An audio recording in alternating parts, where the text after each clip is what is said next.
കോട്ടയത്ത് കർണാടകയിൽ നിന്നുള്ള അയ്യപ്പ ഭക്തരുടെ വാഹനം അപകടത്തിൽപ്പെട്ടു.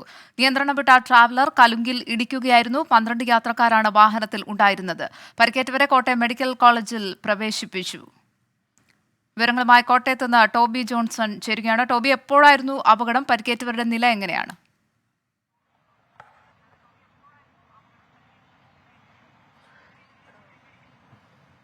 ഇന്ന് രാവിലെയാണ് 6 മണിയോടുകൂടിയാണ് ഈ അപകടമുണ്ടാകുന്നത്. പാലാ പൊൻകുന്ന റൂട്ടിലാണ് ഈ അപകടമുണ്ടായത്.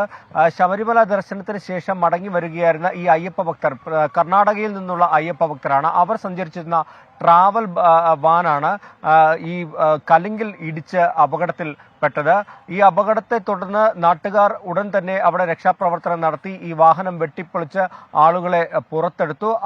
12 പേരാണ് ഈ വാഹനത്തിലുണ്ടായിരുന്നത്.